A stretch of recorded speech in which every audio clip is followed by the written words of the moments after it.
જય શ્રી કૃષ્ણ દર્શક મિત્રો, મારી યુટ્યુબ ચેનલ અમૃતવાણીમાં આપ સૌનું હાર્દિક સ્વાગત છે। આજે આપણે આ વિડીયોમાં સાંભળીશું શ્રી ગોસ્વામી તુલસીદાસ રચિત સુંદરકાંડનો પાઠ સરળ ગુજરાતીમાં અનુવાદ સાથે। જો આપને મારો વિડીયો પસંદ આવે તો ચેનલને લાઇક, શેર અને સબસ્ક્રાઇબ કરો, જેથી નવા આવનારા વિડીયોના નોટિફિકેશન તમને મળતા રહે અને મારા વિડીયો આપ સુધી તુરંત પહોંચી શકે। ધન્યવાદ। दूत राम राम को सपुत पुत पौन को तो अंजनी को नंदन प्रताप भूरी भानु को। આ રીતે હનુમાનજીને મહાન બનાવવામાં અનેક દેવતાઓના આશીર્વાદ મળેલ છે। આમાં ભગવાન શંકર મુખ્ય છે। હનુમાન ને રુદ્રનો અંશ, પવનદેવનો અંશ અને ભગવાન સૂર્યનારાયણનું તેજ માનેલ છે। ત્રેતા યુગમાં વિષ્ણુના અવતાર ભગવાન શ્રી રામની સાથે રહેવાવાળા હનુમાન દ્વાપર યુગમાં કૃષ્ણની ધજા ઉપર વિરાજમાન છે। ભીમનો અહંકાર દૂર કર્યો તે વાત જગ પ્રસિદ્ધ છે। ત્રેતા યુગના વિજયી વીર મહાબલી હનુમાન અજર અમર છે। ચિરંજીવીઓની સૂચિમાં અસ્વસ્થામાં બલિ, વ્યાસ, વિભીષણ, કૃપાચાર્ય અને પરશુરામની સમકક્ષ એમને રાખેલા છે। હનુમાન એક પ્રત્યક્ષ દેવતા છે। આરાધકની સર્વે મનોકામના પરિપૂર્ણ કરે છે। શ્રી ગણેશાય નમઃ। શ્રી જાનકી વલ્લભો વિજયતે। શ્રી રામચરિત માનસ પંચમ સોપાન। સુંદરકાંડ પ્રારંભ। શાંત સ્વભાવ વાળા અવિનાશી ત્રિગુણાત્મિકા પરમાત્માના પરે હોવાથી કાયમ સર્વે કાર્યોમાં નિર્લિપ્ત રહી પાપ રહિત મુક્તિની મૂર્તિ શાંતિ આપવા વાળા શાસ્ત્ર આદિમાં વર્ણિત રહસ્ય વિદ્યા વગેરે જાણવા લાયક સર્વત્ર વિરાજમાન બ્રહ્મા દેવોના પણ ઉપાસ્ય અને માર્ગદર્શક પોતાની લીલાથી નિર્મિત માનવ રૂપમાં દશરથને ત્યાં અવતરિત થઈ સગુણ રૂપમાં દેખાવા વાળા માનવ રૂપમાં દેખાવા વાળા સમસ્ત પાપોને દૂર કરવા વાળા અને વિશ્વના ઈશ્વરને હું પ્રાર્થના કરું છું। હે રઘુકુળપતિ, હું સાચા હૃદયથી વંદના કરું છું। આપથી છુપાયેલું પણ શું છે? આપ પ્રાણી માત્રના હૃદયમાં બિરાજમાન છો। મને હવે કંઈ પણ મેળવવાની ઈચ્છા રહી નથી। હે રઘુકુળપતિ શ્રીરામ, મને પોતાના ચરણોની અનન્ય ભક્તિ પ્રદાન કરો, તેમજ મારા મનને કામ, ક્રોધ, દ્વેષ આદિ દોષોથી મુક્ત કરી દો। અતુલિત બલધામમ હેમ શૈલાભદેહમ, અપરિમિત શક્તિના માલિક, પર્વત સમાન આભાયુક્ત શરીર વાળા દાનવનું દમન કરવા વાળા પરમાત્મા તત્વનું રહસ્ય જાણવા વાળા ગુણોના ભંડાર વાનર જાતિના સંરક્ષક શ્રી રામચંદ્રજીના પરમ પ્રિય ભક્ત વાયુપુત્ર શ્રી હનુમાનજીને પ્રણામ કરું છું। જાંબવનજીના વચન સાંભળી હનુમાનજીને ઘણી પ્રસન્નતા થઈ। હનુમાનજીએ બધું કહ્યું કે હે ભ્રાતા, તમે દુઃખ સહન કરી અને કંદ, મૂળ, ફળ વગેરે ખાઈ મારા આવવાની રાહ જોજો, જ્યાં સુધી હું સીતાજીની ભાર મેળવી પાછો ન આવી જાઉં। આમ કહી સમગ્ર વાનર અને રીછોને માથું નમાવીને શ્રી રામચંદ્રજીનું હૃદયમાં ધ્યાન કરી હનુમાનજીએ લંકા તરફ પ્રયાણ કર્યો। સાગરે મેનાક પર્વતને કહ્યું કે તમે એકનો થાક દૂર કરવા માટે સમુદ્ર તળથી ઉપર આવી જાઓ, જેનાથી તેઓ તમારા ઉપર થોડુંક વિશ્રામ કરી શકે। હનુમાનજીએ મેનાક પર્વતનો આગ્રહ સ્વીકાર કરતા તેને હાથથી સ્પર્શ કર્યો અને બોલ્યા કે હે ભ્રાતા, શ્રી રામે જે કાર્ય માટે મને મોકલ્યો છે એને કાર્ય પૂરું કર્યા વગર હું આરામ નહીં કરી શકું। દેવતાઓએ પવનપુત્ર હનુમાનજીને લંકા તરફ જોયો ત્યારે તેઓ તેનામાં શક્તિ અને બુદ્ધિનું માપ લેવા મોટા દેવોએ નાગમાતા સુરસાને મોકલ્યા। સુરસાએ હનુમાનજીને રોક્યા અને કહ્યું કે આજે દેવતાઓએ તમને આ તરફ મોકલી મારા માટે ભોજન મોકલી આપ્યું છે। ત્યારે હનુમાનજીએ કહ્યું કે હું શ્રી રામજીનું કાર્ય કરીને પાછો આવી જાઉં અને ભગવાનની એને ખબર સંભળાવી દઉં, પછી હે માતા, હું તમારા મુખમાં પ્રવેશ કરી તમારું ભોજન બની જઈશ, અત્યારે મને જવા દો। હનુમાનજીએ સુરસાને સમજાવવા પ્રયત્ન કર્યો, પરંતુ સુરસાએ તેમને આગળ વધવા દીધા નહીં। ત્યારે હનુમાનજીએ કહ્યું કે તમે હવે મને ગળી જ જાઓ। સુરસાએ 1 યોજન મોઢું પહોળું કર્યું। હનુમાનજીએ પોતાના શરીરને 2 ગણું વધારી દીધું। આમ સુરસાએ તેનું મોઢું 16 યોજન કર્યું તો હનુમાનજી પણ તેનાથી બમણા આકારના થઈ ગયા। આ રીતે સુરસા જેમ મુખ ફેલાવતી ગઈ, હનુમાનજી પણ બમણા આકારમાં વધતા ગયા। સુરસાએ મુખ 100 યોજન જેટલું પહોળું કર્યું ત્યારે હનુમાનજીએ ખૂબ જ સૂક્ષ્મ રૂપ ધારણ કરી સુરસાના મુખમાં પ્રવેશ કરીને બહાર આવી ગયા। મસ્તક નમાવી જવા માટે અનુમતિ માંગી ત્યારે સુરસાએ કહ્યું કે તમારી બુદ્ધિ અને સામર્થ્યની પરીક્ષા લેવા માટે દેવતાઓએ મને અહીં મોકલી હતી। તમે નિશ્ચિત રૂપથી શ્રી રામના સર્વે કાર્યો કરશો, કારણ કે તમે બળ અને બુદ્ધિના સાગર છો। આવા આશીર્વાદ આપી સુરસા જતી રહી અને હનુમાનજી પણ પ્રસન્ન થઈ લંકા તરફ આગળ વધ્યા। સાગરમાં એક રાક્ષસી રહેતી હતી, જે પોતાની માયાના પ્રભાવથી આકાશમાં ઉડતા પક્ષીઓને પકડી લેતી હતી. આકાશમાં એ બાજુથી જે પણ ઉડીને પસાર થતા હતા તેનો પડછાયો પાણીમાં પકડી લેતી અને તે આગળ ઉડી જઈ શકતો નહીં. પાણીમાં પડી જતો અને તેને ખાઈ જતી હતી. તેણે એ છળ હનુમાનજીને જતા જોઈને કર્યો. હનુમાનજીએ તરત જ તેની માયાજાળ સમજી લીધી અને તેને મોતને ઘાટ ઉતારી દરિયાની પેલે પાર જતા રહ્યા. લંકામાં જઈ તેઓએ નગરની બહાર વનની સુંદરતા જોઈ. પુષ્પરસના લોભી ભમરા ત્યાં ગુંજન કરી રહ્યા હતા. વનમાં અનેકો પ્રકારના સુંદર ફળોના વૃક્ષ શોભાયમાન હતા. પશુ પક્ષીઓના સમૂહને જોઈ તેઓ ખૂબ પ્રસન્ન થઈ. આગળ વધવા તેઓ ત્રિકૂટ પર્વત ઉપર ચડી ગયા. શિવજી પાર્વતીને કહે છે કે હે ઉમા, આ પરાક્રમમાં હનુમાનજીની કોઈ ખાસ મોટી વાત નથી. આ તો ભગવાનની કૃપાનો પ્રતાપ છે કે જે બધાનો અંત કરવાળા કાળને પણ સમાપ્ત કરી દે છે. હનુમાનજીએ ત્રિકૂટ પર્વતના શિખર ઉપર ચડી લંકાને જોઈ. રાવણનો વિશાળ કિલ્લો, ચારે બાજુ વિશાળ સાગર હતો. કિલ્લાની દિવાલો સોનાની હતી, જ્યાં ખૂબ પ્રકાશ ફેલાઈ રહ્યો હતો. તેનું વર્ણન ન કરી શકાય. રત્નોથી જડેલ સોનાની દિવાલો છે. સુંદર ઇમારતો અને ભવન છે. રસ્તાઓને જોડતા 4 રસ્તા પહોળા માર્ગો છે. લંકા બધી જ રીતે સજાવેલ છે. હાથી, ઘોડા અને ખચરોના સમૂહ તથા અસંખ્ય સૈનિકો અને રથોના સમૂહ, અનેક રૂપોવાળા રાક્ષસોના દળ છે. એની શક્તિશાળી સેનાનું વર્ણન જ કરી શકાય તેમ નથી. વૃક્ષો, બાગ બગીચા, તળાવ, કુવા વગેરેથી નગર મનોહર લાગે છે. માનવ, નાગ અને અનેક ગંધર્વ કન્યાઓ અહીં બંદીવાન છે, જે મોટા મોટા ઋષિઓના મનને મોહિત કરી શકે છે. ક્યાંક મોટા અને વિશાળ શરીરવાળા પહેલવાન ગરજી રહ્યા છે અને અખાડાઓમાં તેઓ એકબીજાને મલ્લ યુદ્ધ કરવા માટે લલકારી રહ્યા છે. શક્તિશાળી વિશાળકાય દાનવ નગરની ફરતો પહેરો ભરી રહ્યા છે. દ્રષ્ટો અબોલ પશુઓ નિર્દોષ માનવીને મારીને ખાઈ રહ્યા છે. આનું વર્ણન તુલસીદાસે ઓછું કર્યું છે. નિશ્ચિત રૂપે શ્રી રામચંદ્રજીના બાણથી પોતાના શરીરને ત્યાગી પરમ ગતિ મોક્ષ પ્રાપ્ત કરશે. લંકાની સુરક્ષા વ્યવસ્થા કડક પહેરો જોઈ હનુમાનજીએ અત્યંત નાનું સૂક્ષ્મ રૂપ ધરી રાત્રા અંધકારમાં નગરમાં પ્રવેશ્યા અને વિચાર્યું. હનુમાનજીએ મચ્છર જેવું રૂપ બનાવીને શ્રી રામચંદ્રજીનું સ્મરણ કરી આગળ વધ્યા. લંકાને દ્વારે પહોંચતા જ લંકિની નામની રાક્ષસીએ હનુમાનજીને રોક્યા અને કહ્યું કે મને પૂછ્યા વગર ક્યાં જાય છે?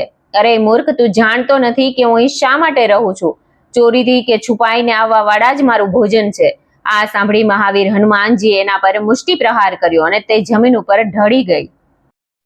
રાક્ષસી ઉઠી બંને હાથ જોડી વિનયપૂર્વક કહેવા લાગી કે બ્રહ્માએ રાવણને વરદાન આપ્યું ત્યારે મને તેના સર્વનાશની જાણ કરી હતી કે જ્યારે તું કોઈ વાનરના મારથી વ્યાકુળ થઈ જાય ત્યારે સમજી લેજે કે દાનવોનો વિનાશ થવાનો છે. હે તાત, આજે મારો ઉદ્ધાર થઈ ગયો કે મેં શ્રી રામના દૂતને મારી આંખોથી દર્શન કરી લીધા. હે તાત, સ્વર્ગ અને મુક્તિ બંનેનું સુખ અગર ત્રાજવાની એક તરફ મૂકી દેવાય તો પણ સત્સંગથી પ્રાપ્ત થવા વાળો ક્ષણ માત્રના આનંદની બરોબરી કરી શકે નહીં. અયોધ્યાના રાજા શ્રીરામનું ધ્યાન કરી લંકામાં પ્રવેશી જે કામ માટે આવ્યા છો એ કામ પૂરું કરો. શ્રીરામે કૃપા કરી જેને નિરખ્યા તેની સાથે દુષ્ટ પણ મિત્રતા કરે છે અને વિષ પણ અમૃત બની જાય છે. સમુદ્ર પણ ગાયના ખરીની જેમ છીછરો થઈ જાય છે. આગ પણ એને શીતળતા આપવા લાગે છે. હે ગરુડજી, સુમેરુ પર્વત ધૂળના કણ સમાન બની જાય છે. પછી હનુમાનજીએ સૂક્ષ્મ રૂપ ધારણ કરી ભગવાનના પવિત્ર નામનું સ્મરણ કરી લંકા નગરીમાં પ્રવેશ કર્યો. તેઓ દરેક મહેલમાં તપાસ કરી લીધી. સર્વત્ર અગણિત વીર દાનવ યોદ્ધા જ દેખાયા. જ્યારે તેઓ રાવણના મહેલમાં ગયા ત્યાં ચકિત રહી ગયા, જેનું વર્ણન કરવું શક્ય જ નથી. હનુમાનજીએ રાવણને શયન કક્ષમાં ઊંઘતા તો જોયું, પણ મહેલમાં ક્યાંય જનક નંદિની દેખાયા નહીં. પછી એક સુંદર મહેલ દેખાયો. ભવનની અંદર ભગવાનનું મંદિર અલગથી બનાવેલું હતું. એ મહેલ શ્રી રામના ધનુષબાણ ચિહ્ન અંકિત હતો. તેની શોભાનું વર્ણન ન કરી શકાય. પૂજા માટે તાજો તુલસીનો છોડ જોઈ હનુમાનજી અત્યંત પ્રસન્ન થયા.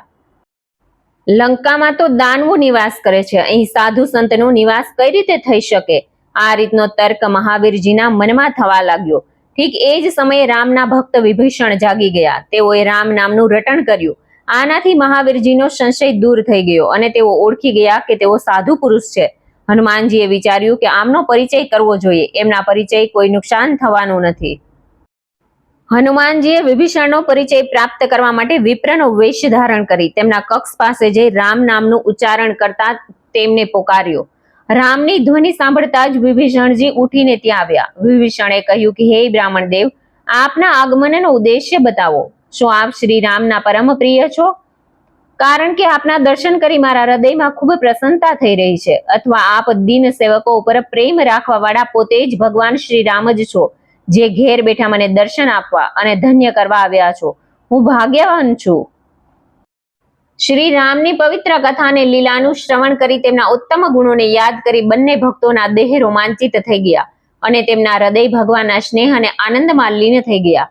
વિભીષણે કહ્યું કે વાયુપુત્ર હનુમાનજી, હું અહીં જે રીતે મુખમાં દાંતો વચ્ચે બિચારી જીભ રહે છે તેવી જ મારી દશા છે. હે ભ્રાતા, મુજે અભાગ્યને શ્રી રામ શું ક્યારેય દર્શન આપવાની દયા કરશે? મને દાનવ જેવી યોનિમાં દેહ મળ્યો છે, જે પૂજા ધર્મ કર્મ માટે અયોગ્ય છે. પરંતુ હે હનુમાનજી, હવે મને વિશ્વાસ થઈ ગયો કે ભગવાનની કૃપા વગર આપ જેવા સંતનો મિલાપ થઈ શકતો નથી. રઘુકુળ નંદન શ્રી રામે કૃપા કરી છે, ત્યારે જ તો આપ અહીં આવી મને દર્શન દીધા છે. શ્રી પવનપુત્રે કહ્યું કે હે વિભીષણ, ભગવાન પોતાના સેવક પર પરમ સ્નેહ રાખે જ છે. આ એમનો સ્વભાવ છે. આપ જ બતાવો કે હું ક્યાં ઉત્તમ વંશનો છું. હું સંચળ વાનર છું, નીચ કોટીનો છું, જેનું અગર કોઈ સવારે ઉઠતા જ નામ લઈ લે તો કદાચ એનો આખો દિવસ ભરપેટ ખાવાનું પણ ન મળે. હે સખા, તો પણ રઘુકુળ નંદને આ તરફ ધ્યાન ન આપી મને પોતાની સેવામાં રાખેલ છે. ભગવાનના ઉત્તમ સ્વાભાવિક ગુણોનું સ્મરણ કરી હનુમાનજીની બંને આંખો કૃતજ્ઞતાથી ભરાઈ આવી. જે પ્રાણી શ્રીરામનો ભક્તવત્સલ સ્વભાવ જાણીને પણ શ્રીરામને ભૂલી જાય, એના વિષયોની પાછળ ભાગે, તેઓ દુઃખી કેમ ન થાય? શ્રીરામના ગુણોનું સ્મરણ કરી શ્રી હનુમાનજીને શાંતિ પ્રાપ્ત થઈ. વિભીષણે કપીશ્વરને જાનકીજીને લાવી રાવણે ક્યાં રાખ્યા છે, એ કેવું જીવન વિતાવી રહ્યા છે, બધું જ વિવરણ સંભળાવ્યું. હનુમાનજીએ કહ્યું કે હું માતા સીતાના દર્શન કરવા ઈચ્છું છું. વિભીષણે સીતાજી પાસે પહોંચવાની વિધિ એમની બતાવી. ત્યારે હનુમાનજીએ વિદાય લઈ વિપ્ર રૂપ ત્યાગી મચ્છર જેવું રૂપ ધરી અશોક વાટિકામાં પહોંચ્યા. ત્યાં સીતાજીને રાખવામાં આવેલ હતા.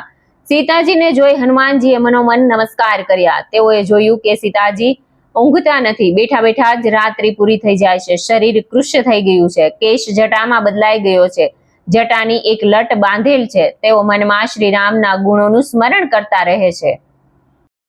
સીતાજી પોતાના નેત્રો પોતાના ચરણોમાં રાખેલ છે. તેમનું મન શ્રી રામચંદ્રજીના ચરણ કમળોમાં છે. તેઓને દુઃખી જોઈને વાયુનંદન હનુમાનજીને ખૂબ જ દુઃખ થયું અને ક્રોધાયમાન થઈ ગયા. હનુમાનજી વૃક્ષોના પાંદડાઓ પાછળ છુપાઈને વિચારે છે કે આ સ્થિતિમાં સીતાજીનું શ્રી રામનો સંદેશ કેવી રીતે પહોંચાડું. એ જ સમયે સજી ધજીને રાવણ ત્યાં આવ્યો.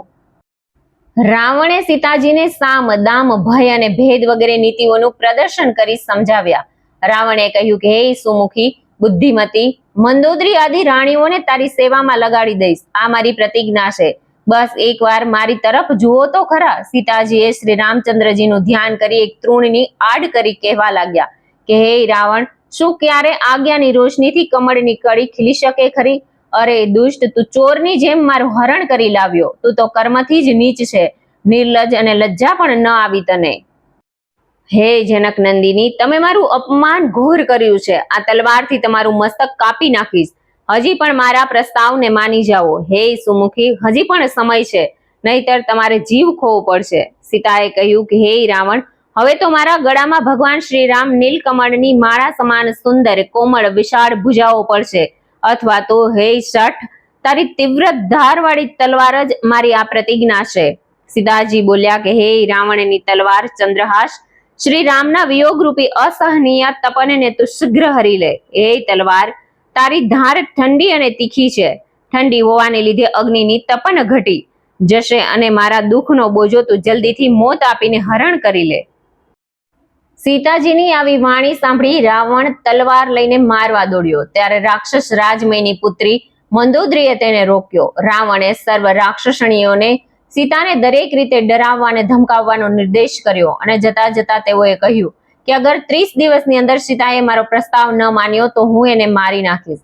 આવું કહી લંકાપતિ જતો રહ્યો.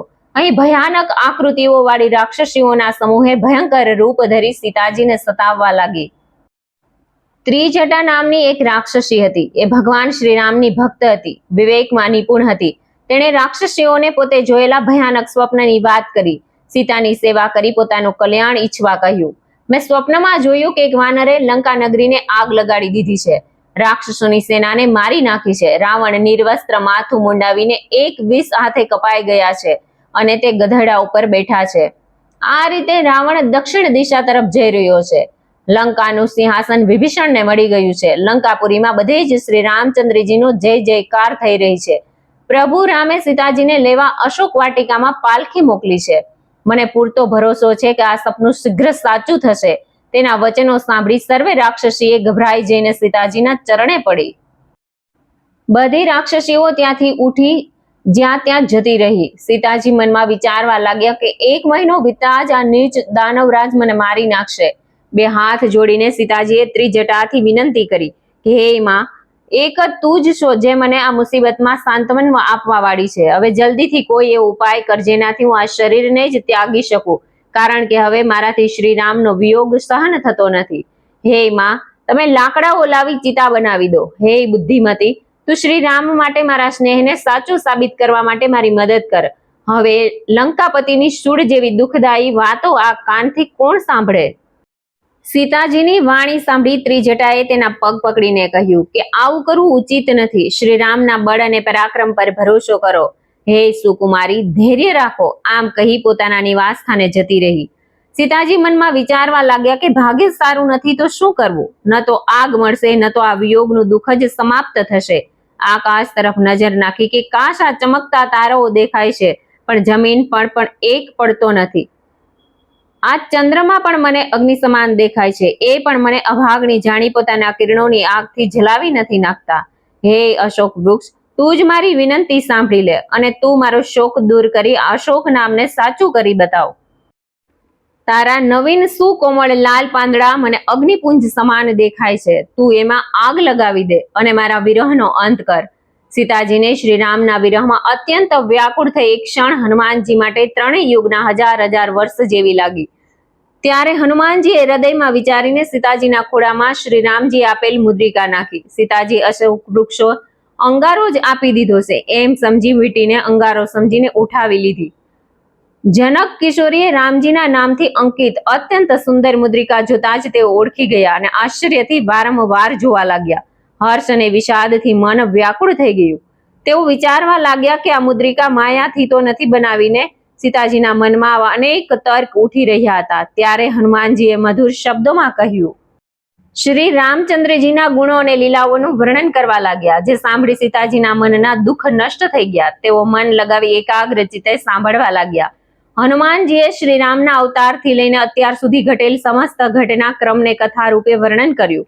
સીતાજી બોલ્યા કે મારા કાનોમાં અમૃત સમાન સુંદર કથા કહી સંભળાવી, તે મારી સામે કેમ નથી આવતા? ત્યારે હનુમાનજી પ્રગટ થયા. સીતાજી તેમનું વાનર સ્વરૂપ જોઈ આશ્ચર્યચકિત થયા. હનુમાનજી બોલ્યા કે હે જાનકી માં, હું શ્રી રામનો દૂત છું. કરુણા નિધાન શ્રી રામના સોગંદ ખાઉં છું. હે માતા, શ્રી રામે આપને માટે નિશાની રૂપે આપી છે. સીતાજીએ પૂછ્યું કે માનવીની વાનરો સાથે મિત્રતા કઈ રીતે થઈ? ત્યારે પવનપુત્રે સીતાહરણથી સમગ્ર વૃતાંત કહી સંભળાવ્યું. હનુમાનજીએ પરમાત્માનો સેવક જાણી સીતાજીના મનમાં તેમના માટે સ્નેહ ઉભરાયો. આંખો ભરાઈ આવી અને શરીર રોમાંચિત થઈ ગયું. સીતાજીએ કહ્યું કે હે પુત્ર હનુમાન, વિરહ રૂપી સમુદ્રમાં હું ડૂબી રહી. તમે મારો ઉદ્ધાર કરવા વાળા સાબિત થયા છો. અબ સહુ કુશલ જાઉં બલિહારી. હું બલિહારી જાઉં છું. હવે ભાઈ લક્ષ્મણ અને પ્રભુ શ્રી રામના કુશળ મંગળ જણાવો. શ્રી રામ તો કોમળ હૃદયના છે, તો પછી મારા જેવી અબળા માટે તેઓ શા માટે આટલા કઠોર થઈ ગયા? ભક્તોના દુઃખ દૂર કરી સુખ આપવું તેમનો સ્વભાવ છે. રઘુકુળના સ્વામી શ્રી રામ ક્યારે મને યાદ કરે છે? હે પુત્ર, ક્યારે તેમના સુંદર શ્યામ મનોહર અંગોને જોઈને મારી આંખોને શીતળતા મળશે? વધારે સ્નેહવશ તેમની આંખો અશ્રુભીની થઈ ગઈ. સીતાજીને વિયોગમાં પરેશાન જોઈ હનુમાનજીએ ખૂબ જ કોમળ શબ્દોમાં વિનમ્ર ભાવથી સાંત્વનો આપતા શબ્દોમાં કહ્યું કે હે માતે, શ્રી રામનો નાનો ભાઈ સાથે કુશળ છે, પરંતુ તેમનું મન આપના દુઃખથી દુઃખી છે. હે માતા, મનમાં ઓછું ન લાવો, હિંમત રાખો. શ્રી રામચંદ્રજીના મનમાં આપના માટે બમણો પ્રેમ છે. હે માતા, હવે ધીરજ રાખી શ્રી રામનો સંદેશો સાંભળો. શ્રી રામના નામને યાદ કરતા જ હનુમાનજીની આંખોમાં આંસુ આવી ગયા અને શરીરના રોમ રોમ ઊભા થઈ ગયા અને મન હર્ષિત થઈ ગયું. શ્રી રામચંદ્રજીએ કહ્યું છે કે હે સીતે, તમારા વિયોગથી મારા માટે સૃષ્ટિના સમસ્ત પદાર્થો પ્રતિકૂળ થઈ ગયા છે. વૃક્ષોમાં લાગેલા કોમળ પાંદડા લાલ અગ્નિ સમાન લાગે છે. રાત્રિ કાલ રાત્રિ અને ચંદ્રનું તેજ સૂર્યના તેજ સમાન લાગે છે. કમળો મારા કાળજામાં શૂળની જેમ ભોંકે છે. મેઘ શીતળ જળને બદલે ઉકળતું તેલ વરસી રહ્યું છે. સુગંધી વાયુ વિષધરના ફૂફાડાની જેમ ઝેરીલા લાગે છે. દિલમાં રહેલું દુઃખ કોઈને કહેવાથી ઓછું થાય છે, પણ હું કોને કહું પ્રિય? મારી અને તમારી વચ્ચે જે આટલો ગહન સંબંધ છે તે પ્રેમના મર્મને મારું દિલ જ જાણે છે, અને એ દિલ તમારી પાસે જ છે. તમારા પ્રતિ મારા પ્રેમનું સ્વરૂપ આટલામાં જ સમજી શકાય છે. પરમાત્મા શ્રી રામનો આવો સંદેશ સાંભળી સીતાજી શ્રી રામના સ્નેહમાં ડૂબી ગયા અને તેઓએ પોતાના શરીરનું ભાન રહ્યું નહીં. ત્યારે હનુમાનજીએ કહ્યું કે હે માં, મનમાં ધીરજ રાખો, પ્રભુ નામનું સ્મરણ કરતા રહો, શ્રી રામના પ્રતાપનું ધ્યાન કરો અને મનમાં ઓછું લાવવાનું છોડી દો. હે માતા, ધીરજ ધરો બસ. આ દાનવ રૂપ પતંગિયાના રામજીના બાણોથી અગ્નિ તરફ આકર્ષિત થઈ ભસ્મ થવા માટે આવવાના છે. શ્રી રામજીને ખબર હોત કે તમને અહીં લાવવામાં આવેલ છે તો તમોને અહીંથી લઈ જવામાં જરા પણ વિલંબ કરત નહીં. રામ બાણ રૂપી સૂર્યોદય થયે દાનવ રૂપી અંધારું કઈ રીતે રહી શકે છે?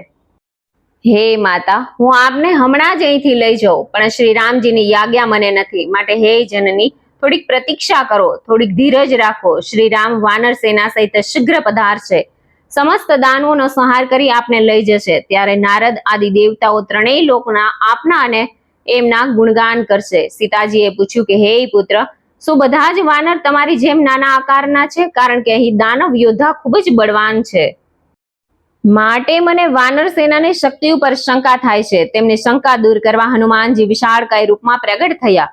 યુદ્ધ ક્ષેત્રમાં દુશ્મનોના હૃદયમાં આતંક ઉત્પન્ન કરવા વાળું અને બળવાન લાગી રહ્યું હતું.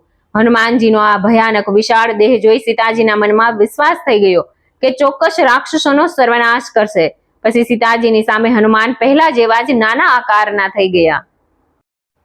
પછી વિનમ્ર થઈને હનુમાને કહ્યું કે હે માતા, અમે વાનર છીએ, અમારામાં વધુ બુદ્ધિ હોતી નથી, પરંતુ પ્રભુના આશીર્વાદ હોય તો એક નાનો અમથો સાપ પણ શક્તિશાળી ગરુડને ખાઈ શકે છે. હનુમાનજીની ભક્તિ, પ્રતાપ, તેજસ્વીતા અને શક્તિથી પૂરિત વચનો સાંભળી સીતાજી ખૂબ જ પ્રસન્ન થઈ અને હનુમાનને આશીષ આપ્યો કે તમે અજર અમર થાવ, તમારામાં ઉત્તમ ગુણોનો વિકાસ થાય, ભગવાન તમારા ઉપર કાયમ ખુશ રહે, ભગવાન મારા ઉપર કૃપા કરશે. આવું સાંભળતા જ હનુમાનજીની ખુશીનો પાર ન રહ્યો. તેઓ ભગવાનના સ્નેહમાં મગ્ન થઈ ગયા. આવા ઉત્તમ આશીષ મેળવ્યા પછી હનુમાનજીએ સીતાજીના પગમાં માથું નમાવી બે હાથ જોડીને બોલ્યા કે હે માતા, મારું જીવન ધન્ય થયું. આપના આશીર્વાદ અચૂક છે, આ વાત સંસાર જાણે છે. હે માતા, સુંદર ફળવાળા વૃક્ષોને જોઈને મને ખૂબ જ ભૂખ લાગી છે. સીતાજી બોલ્યા કે હે પુત્ર, અહીં ફળોની રક્ષા માટે શક્તિશાળી રાક્ષસ છે. ત્યારે પવન પુત્ર બોલ્યા કે હે માતા, અગર આપ ખુશ થઈ આજ્ઞા આપો તો મને દાનવોનો કોઈ જ ભય નથી. હનુમાનજીની શીઘ્ર નિર્ણય લેવાની ક્ષમતાવાળી બુદ્ધિ અને શક્તિ જોઈને સીતાજીએ કહ્યું કે હે પુત્ર, જાઓ અને ભગવાન રામજીને હૃદયમાં રાખી આ વનના મીઠા ફળને ખાઓ. હનુમાનજી સીતાજીના ચરણોમાં માથું નમાવી સુંદર ફળવાળા બાગમાં પહોંચી ગયા. થોડાક ફળો ખાધા અને વૃક્ષોને તોડવા લાગ્યા.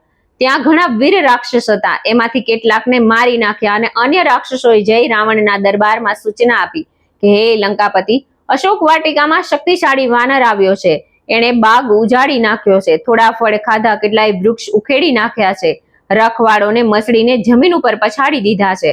આ સાંભળી રાવણે રાક્ષસ યોદ્ધા મોકલ્યા. એમને લડતા આવતા જોઈ હનુમાનજીએ ગર્જના કરી ઘણા દાનવ યોદ્ધાઓને મારી નાખ્યા. ઘવાયેલા રાક્ષસોએ પોતાના સ્વામી રાવણને સૂચના આપી.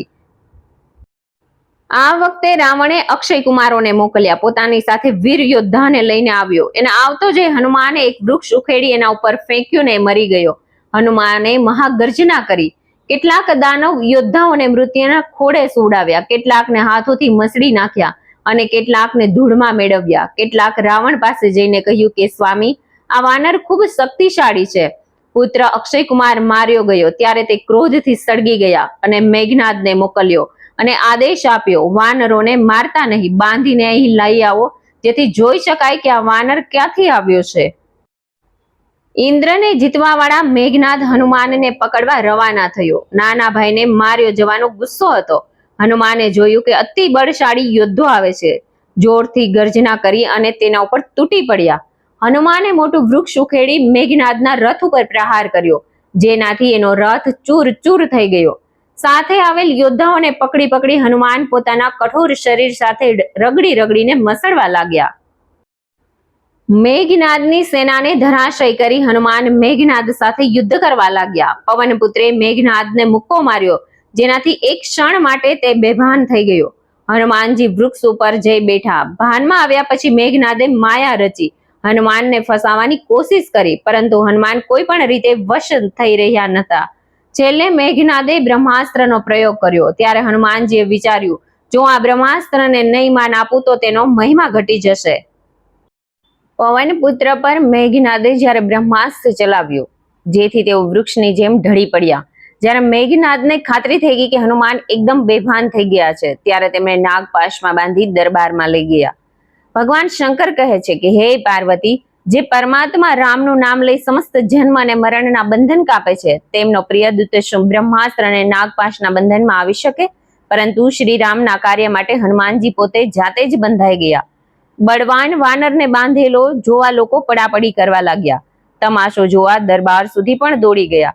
હનુમાનજીએ રાવણની સભા જોઈ, રાવણનો ઐશ્વર્ય જોયો, જેનું વર્ણન કરવું શક્ય જ નથી. દેવો અને દિશાઓના દિક્પાળો હાથ જોડી નિમ્રતાથી ઊભા છે અને ભયભીત થઈ રાવણની ભ્રુકુટીને જોઈ રહ્યા છે.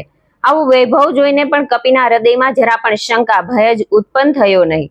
હનુમાનજીને જોઈ રાવણ દુર્વચન કહી ખૂબ હસ્યો. પછી પુત્રનો વધ યાદ કરી તેના હૃદયમાં દુઃખ થયું. રાવણે પૂછ્યું કે અરે વાનર, તું કોણ છે? કોના બળના ભરોસે વાટિકાને ઉજાડી નાખી? તે ક્યારેય મારી શક્તિ વિશે સાંભળ્યું છે ખરું?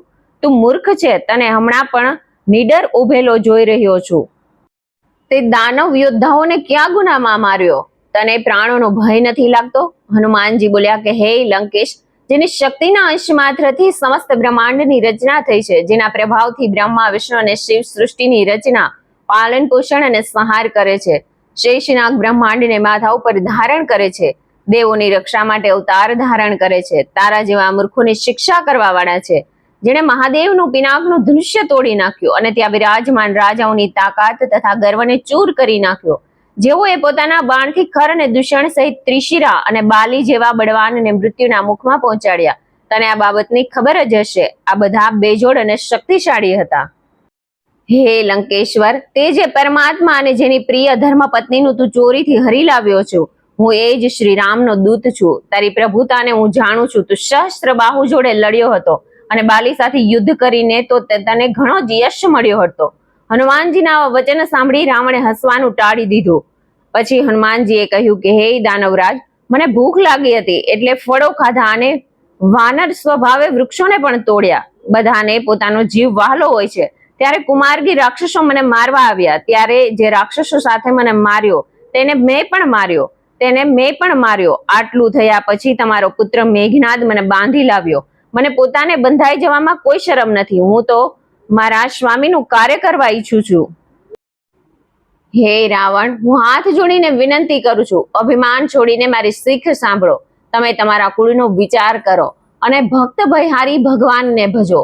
જે દેવતા, દાનવ અને સંસારના બધા જ ચરાચરને ખાઈ જાય છે, તે કાળ પણ જેનાથી ડરે છે, તેનાથી ક્યારેય પણ શત્રુતા ન કરો અને મારા કહેવાથી જાનકીજીને પાછી આપી દો. શ્રી રામજી શરણમાં આવેલા શત્રુની પણ રક્ષા કરે છે. દયાના સાગર છે. શરણમાં જવાથી તમારા અપરાધને ભૂલી જઈને તમને શરણમાં લઈ લેશે. તમે શ્રી રામના ચરણ કમળોને હૃદયમાં ધારણ કરી લંકાનું રાજ્ય અનંતકાળ સુધી કરી શકો છો. તમારા નાના મુનિ પુલત્સ્યની કીર્તિ ચંદ્રની જેવી નિર્મળ છે. એમના કલંક રહિત યશમાં દાગ ન લગાડો.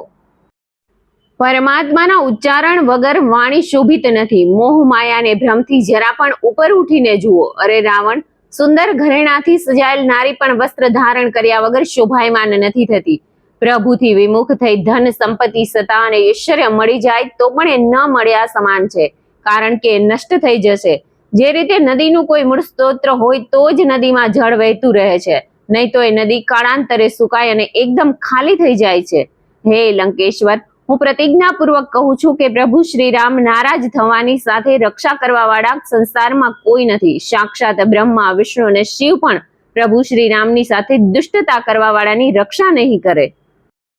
હે રાવણ, તું મોહ મમતા અને અભિમાનનો ત્યાગ કરી ભગવાન શ્રી રામ નામનો જપ કરી તારું જીવન સફળ કરી લે. હનુમાનજીએ પરમ કલ્યાણની દ્રષ્ટિથી ભક્તિ, જ્ઞાન અને વૈરાગ્ય યુક્ત વાત કહી.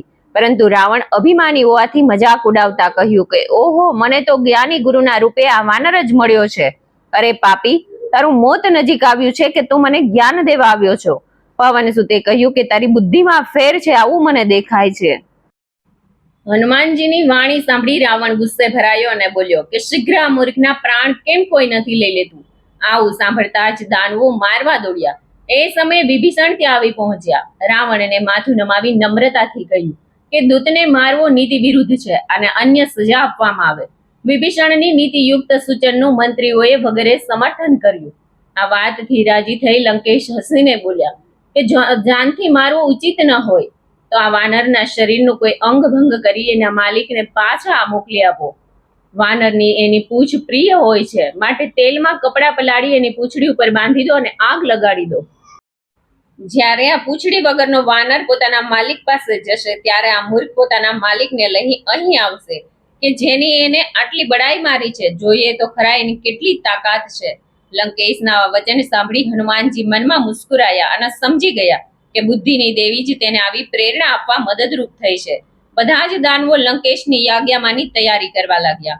દાનવોએ સંપૂર્ણ લંકા નગરીમાંથી કપડા અને તેલ ભેગા કર્યા અને પૂંછડી ઉપર લપેટવા લાગ્યા. લંકામાં જ્યારે લગીર માત્ર કપડા, તેલ, ઘી ન બચ્યું ત્યારે હનુમાનજીએ પોતાની પૂંછડી વધારવાની ચાલુ કરી.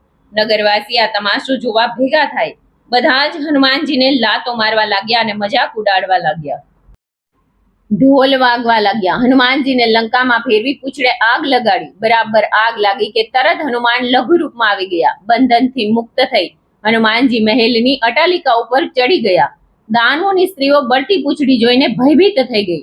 તે સમયે પ્રભુ પ્રેરણાથી 49 વાયુ ફૂંકાવા લાગ્યા.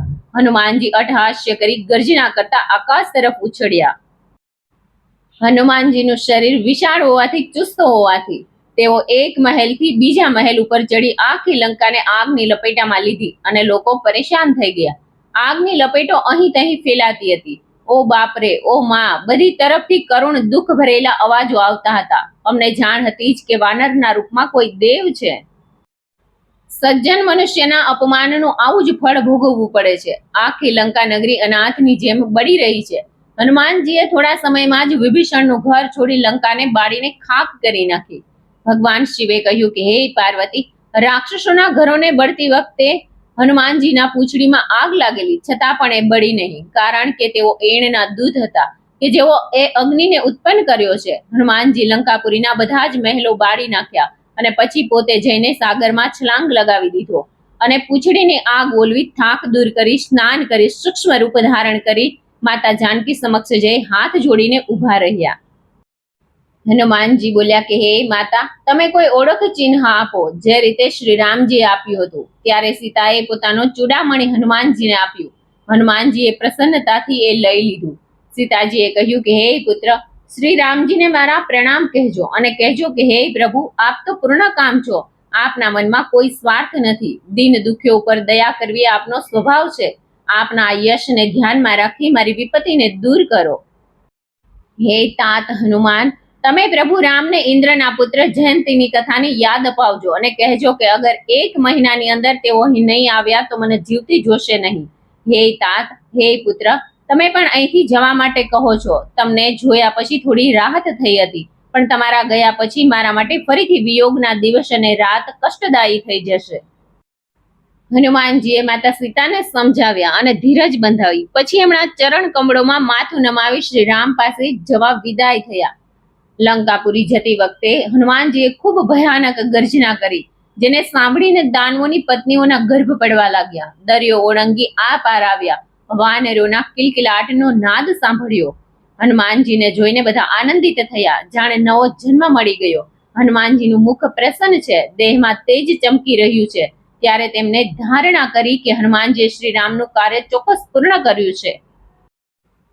બધા વાનર અને રીંછો હનુમાનજીને મળી પ્રસન્ન થયા. સીતાની ભાળ મેળવ્યાની જાણકારીની વાતો કરતા શ્રી રામચંદ્રજી પાસે ગયા. મધુવનમાં બધા વાનરો ઘૂસી ગયા. બધાએ ભરપેટ ફળ ખાધા. જ્યારે રખેવાળોએ ફળ તોડવાની ના પાડી તો તેઓએ લાત મુકા મારી પસ્ત કરી દીધા, જેથી તેઓ પણ બાગ છોડીને નાસી ગયા. કેટલાકે સુગ્રીવને વિનંતી કરી કે યુવરાજ અંગદે મધુવૈનને વેર વિખેર કરી નાખી છે. આ સાંભળી સુગ્રીવ પ્રસન્ન થયા, સમજી લીધું કે વાનરગણ ભગવાન શ્રી રામનું કાર્ય કરીને આવી રહ્યા છે. હનુમાનજી સીતાની ખબર ન લાવ્યા હોત તો તેઓ મધુવનનો ફળ કઈ રીતે ખાઈ શકે. જ્યારે સુગ્રીવ આવું વિચારી રહ્યા હતા ત્યારે વાનરોનો સમૂહ ત્યાં આવી ગયો. બધાએ સુગ્રીવના ચરણોમાં માથું નમાવ્યું. સુગ્રીવ બધાને સ્નેહથી મળ્યા. વાનરો બોલ્યા કે આપના દર્શન કૃપા પ્રસાદથી બધા જ કુશળ છે. શ્રી રામની કૃપાથી સીતા ખોજનું કાર્ય સંપૂર્ણ થયું છે. હે સ્વામી, હનુમાનજીએ આજ બધા વિલક્ષણ કાર્ય એકલા હાથે જ કર્યો છે. આ સાંભળી સુગ્રીવ હનુમાનજીને મળ્યા અને તેમને સાથે લઈ વાનરો સહિત શ્રી રામ પાસે ખબર આપવા ચાલ્યા. શ્રી રામજીએ વાનરોને કાર્ય કરી આવતા જોયા ત્યારે તેમના મનમાં ખુશી થઈ. શ્રી રામ અને લક્ષ્મણ બંને ભાઈ જ્યાં સ્ફટિક શિલા ઉપર બેઠા હતા ત્યાં બધા વાનરોએ તેમના ચરણોમાં નમસ્કાર કર્યા. દયાના સાગર ભગવાન રામ બધા જ વાનરોને ખૂબ જ સ્નેહથી મળ્યા અને કુશળ મંગળ પૂછ્યા. વાનરોએ કહ્યું કે હે નાથ, આપના ચરણ કમળનો દર્શન કરી અમે બધા જ કુશળ છીએ. જાંબવંતે કહ્યું કે હે રામ, જેના પર આપ કૃપા કરો છો તે કાયમ કુશળ રહે છે. દેવતા, મુનિ અને માનવ પણ એના ઉપર પ્રસન્ન રહે છે. એ જ વિનય, શીલ અને ઉત્તમ ગુણોનો સમુદ્ર બની જાય છે. તેનો જ યશ ત્રણેય લોકમાં ફેલાય છે. પ્રભુની દયાથી જ આ બધા જ કાર્ય થયા છે. આજે અમારું જીવન ધન્ય થઈ ગયું છે, સફળ થઈ ગયું છે. હે સ્વામી, વાયુપુત્ર હનુમાને જે કાર્ય કર્યું છે તે વિવરણ તો 1000 મુખોથી પણ કરી શકાય તેમ નથી. પછી જાંબવંતે હનુમાનજીની સીતા ખોજથી લઈ લંકા દહન સુધીનું ચરિત્ર શ્રી રામજીને સંભળાવ્યું, જેને સાંભળી રામને ખૂબ પ્રસન્નતા થઈ. હર્ષિત થઈ હનુમાનજીને હૃદયથી લગાવી દીધા અને પૂછ્યું કે હે तात, સીતાજી લંકામાં કઈ રીતે રહે છે અને દાનવોથી પોતાના પ્રાણોની રક્ષા કઈ રીતે કરે છે. ત્યારે કપીશ્વરે કહ્યું કે હે પ્રભુ, સીતાજીની રક્ષા આપનું નામ જ કરે છે, તમારું ધ્યાન ધરે છે, નેત્રોને આપના ચરણોમાં રાખે છે, એ જ એમનું તાળું છે. તો પછી પ્રાણ બહાર જાય ક્યાંથી, કઈ રીતે? સીતાજીએ વિદાય વેળાએ મને ચૂડામણી આપી છે. શ્રી રામજીએ ચૂડામણી હાથમાં લઈ હૃદયથી લગાવી લીધો. હનુમાનજીએ કહ્યું કે હે પ્રભુ, આંખોમાં આંસુ ભરીને વૈદેહીએ સંદેશો પણ આપ્યો છે. ભાઈ લક્ષ્મણ અને મારા પ્રભુને ચરણે પડીને કહેજો કે આપ તો દીન દુખિયાના પાલક છો, શરણાગતની વિપત્તિઓ દૂર કરવા વાળા છો. હું મન, વાણી તથા કર્મથી આપની ભક્ત છું. તો પણ હે સ્વામી, આપ મને ક્યાં અપરાધના લીધે ત્યાગી દીધી છે? હે પ્રભુ, હું મારો અપરાધ સ્વીકારું છું. ભગવાનના વિયોગથી મારા પ્રાણ કેમ જતા ન રહ્યા? હે નાથ, અમારા નેત્રોનો ગુનો છે કે તેઓ પ્રાણ નીકળતી વેળા પ્રભુના દર્શનનો આશરો લઈ બેઠા છે અને તેથી જ તેમણે બળજબરીપૂર્વક પ્રાણને રોકી રાખ્યા છે. આપનો વિયોગ અગ્નિ છે, શરીર રૂની પૂણી જેવું છે અને શ્વાસ વાયુ જેવો. આના સંયોગથી મારું શરીર બળી શકે છે, પરંતુ આંખો પ્રભુ દર્શનની આશામાં આંસુઓ વહાવીને વિરાગ્નિને શાંત કરતી રહે છે. એટલે જ આ શરીર બળીને ખાખ થઈ શકતું નથી. હનુમાનજીએ કહ્યું કે હે નાથ, સીતાજીની વિપદા તો ખૂબ જ મોટી છે. હે દીનનાથ, આનાથી વધારે એમના માટે કહેવું શક્ય નથી. હે કરુણા નિધાન, સીતાજીનો સમય કષ્ટની ચરમસીમાને પાર કરે છે. માટે હે પરમેશ્વર, આપ શીઘ્ર જ જઈને આપની ભુજાઓના પરાક્રમથી રાક્ષસોના સમૂહને જીતીને સીતાજીને લઈ આવો.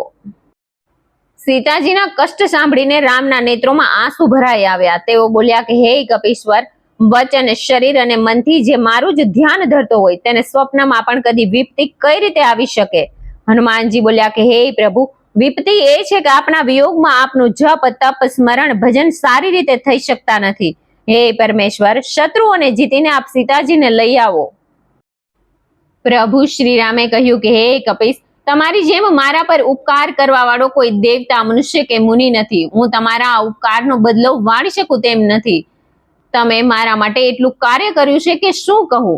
હે પુત્ર, હું તમારા ઉપકારના ઋણથી મુક્ત થઈ શકતો નથી. આમ કહી પ્રભુ શ્રી રામ હનુમાનને દયા દ્રષ્ટિથી જોઈ રહ્યા છે. તેમની આંખોમાં સ્નેહના અશ્રુ ભરાઈ આવ્યા. શરીર પુલકિત થઈ ગયું છે. ભગવાનની વાણી સાંભળીને તેમના પ્રસન્ન મુખ અને પુલકિત દેહને જોઈને હનુમાનજી પ્રસન્ન થયા. પ્રેમ વ્યાકુળ થઈને હે પ્રભુ, મારી રક્ષા કરો, મારી રક્ષા કરો કહેતા તેમના ચરણોમાં ઢળી પડ્યા. શ્રી રામજી હનુમાનજીને તેમના શરણોમાંથી ઉભા કરવા ઈચ્છે છે. પ્રેમમગ્ન હનુમાનજીને પ્રભુ ચરણોને છોડીને ઉઠવાની ઈચ્છા થતી નથી, ત્યારે પ્રભુએ પોતાના કર કમળ હનુમાનજીના મસ્તક પર રાખી દીધા. આ પ્રસંગનું વર્ણન કરતા કરતા શિવજીને સમાધિ લાગી ગઈ. સમાધિમાંથી જાગૃત થઈ મનને સાવધાન કરી ભગવાન શંકર અતિ સુંદર રામ કથા કહેવા લાગ્યા. હનુમાનજીને ઊભા કરી પ્રભુ રામે હૃદયથી લગાવી દીધા અને તેમનો હાથ પકડી પોતાની પાસે બેસાડ્યા. પ્રભુએ પૂછ્યું કે હે વીર હનુમાન, લંકેશ દ્વારા સુરક્ષિત લંકાપુરી અને અત્યંત દુર્ગમ કિલ્લો તમે કઈ રીતે બાળીને ખાક કરી નાખ્યો? ત્યારે હનુમાનજી અભિમાન રહિત વિનમ્ર વચનથી બોલ્યા, હે પ્રભુ, વાનરોનો તો આટલો જ પુરુષાર્થ છે કે તે ઝાડની એક ડાળથી બીજા ડાળ પર કૂદકા મારી શકે છે. મેં સાગર ઓળંગીને સોનાની લંકા બાળી, દાનવો માર્યા, અશોકવન ઉજાડ્યું. આ બધું તો હે શ્રી રામ આપના આશીર્વાદ છે. આમાં મારું કોઈ મહત્વ નથી. હે નાથ, જેના ઉપર આપની દયા હોય તેના માટે કંઈ પણ કરવું મુશ્કેલ નથી. આપની કૃપાથી શીઘ્ર બળી જવા વાળું રૂ પણ વડ વાનલ નામના અગ્નિને કોઈ પણ શંકા વગર બાળી શકે છે. હે ભગવાન, મારા પર દયા કરી અત્યંત આનંદ આપવા વાળી મારી અનન્ય ભક્તિ આપો. હનુમાનજીના અતિ મધુર વચન સાંભળી હે પાર્વતી, પ્રભુ શ્રી રામે કહ્યું, એવમસ્તુ, આવું જ થાય. હે પાર્વતી, જેણે પણ શ્રી રામજીના સ્વભાવ જાણી લીધા છે તેને ભક્તિ સિવાય કંઈ સારું લાગતું નથી. શ્રી રામ અને હનુમાનનો સંવાદ જેણે સમજ્યો એણે શ્રી રામચંદ્રજીના ચરણોમાં ભક્તિ મેળવી લીધી. પરમાત્મા શ્રી રામના વચન સાંભળી વાનરગણ કૃપાનિધાન શ્રી રામજીનો જય જયકાર કરવા લાગ્યા. શ્રી રઘુનાથજીએ વાનરોના સ્વામી સુગ્રીવને બોલાવ્યા અને લંકા જવા માટેની તૈયારી કરવાનું કહ્યું. હવે લંકા પ્રયાણમાં મોડું ન કરો, વાનરોને શીઘ્ર આદેશ આપો. ભગવાનની આ લીલા જોઈને આકાશમાંથી દેવતાઓ ફૂલોની વર્ષા કરી પ્રસન્ન થઈ પોતાના લોક તરફ પ્રયાણ કર્યું. વાનરરાજ સુગ્રીવે સમસ્ત વાનરોને બોલાવ્યા. બધા જ સેનાપતિ ત્યાં આવી ગયા. હે ઉમા, વાનર અને રીંછોનો સમૂહ અનેક પ્રકારના છે અને તેનામાં અજોડ શક્તિ છે. સંપૂર્ણ સેના ભગવાનના ચરણોમાં માથું નમાવે છે. શક્તિશાળી રીંછો અને વાનર ગરજી રહ્યા છે. શ્રી રામજીએ સમસ્ત સેનાનું નિરીક્ષણ કર્યું. કમળ સમાન નેત્રવાળા ભગવાને તેમના ઉપર દયા દ્રષ્ટિ નાખી. શ્રી રામની કૃપા મેળવી શ્રેષ્ઠ વાનર પાંખોવાળા પર્વત બની ગયા. ત્યારબાદ શ્રી રઘુનંદને પ્રસન્ન થઈ લંકા તરફ પ્રસ્થાન કર્યું. એમના પ્રસ્થાન વેળાએ અનેકો મંગળ ચૂસક ચિહ્નો દેખાયા. જેમનો યશ મંગળમય હોય તેની યાત્રા વેળાએ શુભ શુકન થાય એ નીતિ છે. શ્રી રામના પ્રયાણની જાણ લંકામાં સીતાજીને થઈ ગઈ. તેના ડાબા અંગો ફરકીને કહેવા લાગ્યા કે પ્રભુ શ્રી રામજીએ લંકા તરફ આવી રહ્યા છે. સીતાજીને શુભ શુકન થઈ રહ્યા હતા, જ્યારે લંકેશને અપશુકન થઈ રહ્યા હતા. સેના જે રીતે આગળ વધી રહી હતી તેનું વર્ણન કરવું શક્ય નથી. અગણિત વાનરો અને રીંછો ગર્જના કરી રહ્યા છે. નખ જેમના શસ્ત્ર છે. વાનર રીંછો પોતાની ઈચ્છા પ્રમાણે હાથોમાં પર્વતની શિલાઓ, તો કોઈ મોટા ઝાડ ઊંચકી આકાશમાં ઉડાડતા, તો ક્યારેક જમીન ઉપર ચાલતા સિંહની જેમ ગરજી રહ્યા છે.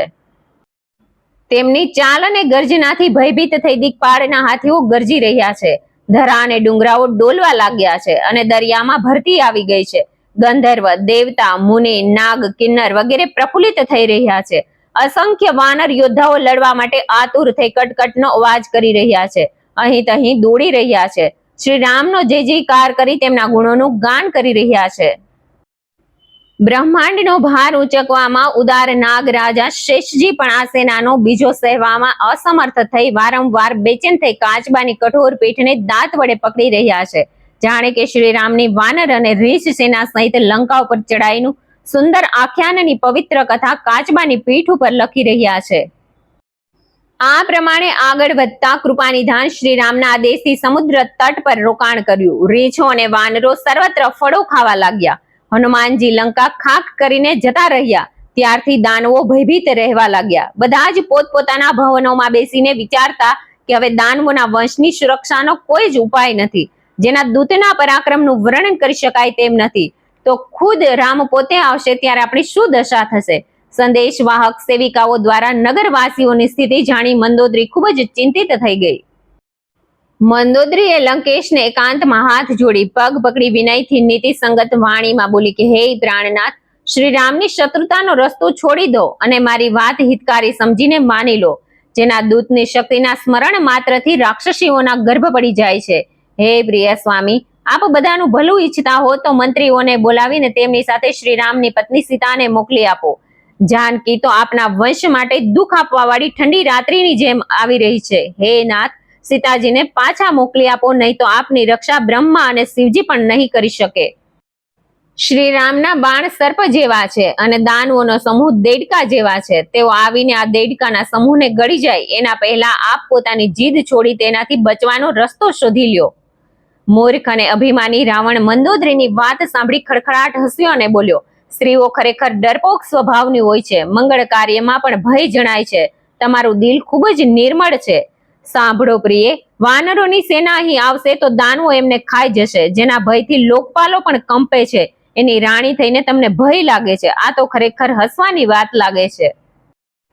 લંકાપતિ આવું કહી મંદોદરીને હૃદયથી લગાવીને હેત દેખાડી રાજ દરબારમાં જતો રહ્યો. મંદોદરીને ચિંતા થઈ કે મારા પતિ ઉપર વિધાતા પ્રતિકૂળ થઈ ગયા હોય એવું લાગે છે.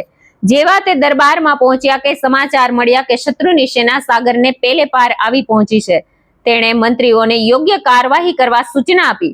ત્યારે મંત્રીગણ હસવા લાગ્યા અને બોલ્યા કે શાંતિ રાખો, આપે દેવો અને દાનવો ઉપર વિજય મેળવી લીધો છે. તો આ વાનર, રીંછ અને મનુષ્ય કઈ શ્રેણીમાં આવે છે? મંત્રી, વૈદ્ય અને ગુરુ આ ત્રણેય ભય, લોભ, આશા અથવા અન્ય કારણોથી સાચું ન બોલી માલિકને અનુકૂળ જ બોલતા રહે છે.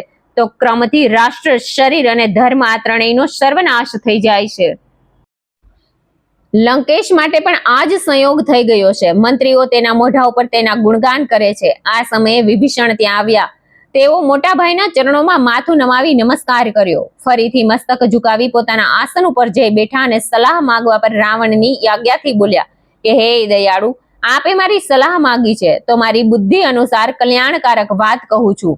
રાજનીતિ કહે છે કે જે મનુષ્ય પોતાનું મંગળ, સદબુદ્ધિ અને સદગતિની સાથે અનેક પ્રકારના સુખ ચાહતો હોય તો હે સ્વામી, તેને પણ નારી તરફ ચોથના ચંદ્રની જેમ જોવાનું ત્યાગી દેવું જોઈએ. 14 ભુવનનો એકમાત્ર માલિક હોય છતાંય તે જીવોથી દુશ્મની કરે તો તે વધારે સમય ટકી શકે નહીં. વ્યક્તિ ગમે તેટલા ગુણવાન હોય તો પણ થોડોક લાલચુ હોય તો સમાજના ભલાની વાત નથી કહે તો એને સંસારમાં કોઈ સારો નહીં કહે. હે સ્વામી, કામ, ક્રોધ, અહંકાર અને લોભ આ બધા જ તમોગુણ પ્રાણીને નરક તરફ લઈ જાય છે. માટે આને છોડીને શ્રી રામજીનું સ્મરણ કરો, જેને બધા જ સજ્જન પુરુષ યાદ કરે છે. એ ભાઈ, શ્રી રામ ફક્ત માનવીઓના જ રાજા નથી, તેઓ સમસ્ત સૃષ્ટિના અને કાળના પણ મહાકાળ છે. તેઓ અજન્મા, અનંત, આદિ, અનાદિ, સર્વત્ર વિદ્યમાન, અજય અને અનંત બ્રહ્મ છે. દયાનિધિ ભગવાને પૃથ્વી, બ્રાહ્મણ, ગાય અને દેવતાઓના ઉદ્ધાર માટે જ મનુષ્ય શરીર ધારણ કરેલ છે. હે ભાઈ, તેઓ ભક્તોને સુખ આપવા વાળા, દુષ્ટોના નાશક, વેદ તથા ધર્મ આદિના સંરક્ષક છે. દુષ્ટતાનો ત્યાગ કરી તેમની પાસે વિનયપૂર્વક જાઓ. તેઓ રઘુકુળના નાથ છે. તેઓ શરણાગતના કષ્ટ નષ્ટ કરી દે છે. હે નાથ, પ્રભુ રામને જાનકી પાછા આપી દો અને શ્રી રામજીનું ભજન કરો. જેને સૃષ્ટિનો દ્રોહ કરવાનું અધમ પાપ લાગેલું હોય તે પણ તેમના શરણમાં જાય તો પરમાત્મા તેનો ત્યાગ નહીં કરે. જે પરમેશ્વરનું નામ પાપોને નાશ કરવા વાળું છે એ જ પ્રભુ માનવ રૂપમાં અવતરિત થયા છે. હે ભ્રાતા, આ વાતને સારી રીતે મનમાં સમજી લો. હે લંકેશ્વર, હું વારંવાર આપના પગમાં પડીને વિનયપૂર્વક આગ્રહ કરું છું. માન, મોહ અને મદનો ત્યાગ કરી આપ કૌશલાધીશ શ્રી રામના ગુણગાન કરો. મુનિ પુલસ્ત્યે પોતાના શિષ્ય સાથે આ સંદેશો કહેવડાવ્યો છે. હે ભ્રાતા, ઉત્તમ અવસર જોઈ મેં શીઘ્ર આપને જણાવી દીધું. માલ્યાવાન નામનો એક બુદ્ધિમાન મંત્રી હતો. વિભીષણના વચન સાંભળી ખૂબ જ પ્રસન્ન થયો અને કહ્યું કે હે ભાઈ, આપના ભાઈ તો નીતિકુશળ છે. એ જે કાંઈ કહે છે તેને હૃદયથી સ્વીકાર કરી લો. લંકેશે કહ્યું કે આ બંને મૂર્ખ શત્રુના પ્રતાપનું વર્ણન કરે છે. આમને અહીંથી દૂર કરો. ત્યારે માલ્યાવાન તો પોતાની જગ્યાથી દૂર જતા રહ્યા. પણ વિભીષણ ફરીથી હાથ જોડી રાવણને કહેવા લાગ્યો કે હે નાથ, પુરાણો અને વેદોના મત છે કે સુબુદ્ધિ અને કુબુદ્ધિ હૃદયમાં રહે છે. જ્યાં સુબુદ્ધિ છે ત્યાં અનેક પ્રકારની સંપત્તિ છે અને જ્યાં કુબુદ્ધિ છે ત્યાં નાના પ્રકારની વિપત્તિઓ અને દુઃખ આવી પડે છે. આપના મનમાં કુબુદ્ધિ નિવાસ કરે છે. માટે જ આપ હિતને અહિત અને શત્રુને મિત્ર માની બેઠા છો. આ રાક્ષસ કુળ માટે કાળ રાત્રિ જેવી છે. એ સીતાજી ઉપર આપની આટલી બધી આસક્તિ છે. હે તાત, હું આપના શરણ પકડીને ભિક્ષા માંગુ છું કે આપ નાના ભાઈનું હેત મનમાં રાખી મારી પ્રાર્થના માની લો અને શ્રી રામજીને જાનકી પાછી આપી દો, જેનાથી આપનું અમંગળ ન થાય.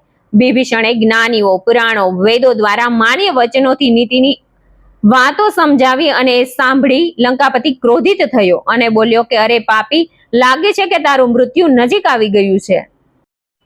અરે મૂર્ખ, તું મારા આપેલા અન્ન ઉપર જીવે છે. આજે તને મારા શત્રુનો પક્ષ લેવાનું જ ઠીક લાગે છે. અરે દુષ્ટ, તું જ કહે આ સંસારમાં આવો કોણ છે કે જેને મેં મારી ભુજાબળથી જીત્યો ન હોય? મારા રાજમાં રહી તપસ્વીઓને સ્નેહ કરે છે. હે મૂર્ખ, જા એમની સાથે મળી જા અને આ બધી શિખામણ એમને આપ. આમ કહી તેણે વિભીષણને લાત મારી, છતાં પણ વિભીષણ ચરણ પકડતા રહ્યા. શિવજી બોલ્યા કે હે ઉમા, સંતની આ જ વિશેષતા છે, તેમનું અહિત કરવા વાળાનું પણ ભલું કરે છે. વિભીષણે કહ્યું કે હે ભાઈ, આપ મારા પિતા સમાન છો. આપે ભલે મને લાત મારી, પણ હે લંકેશ્વર, આપનું કલ્યાણ શ્રી રામચંદ્રજીને ભજવામાં જ છે.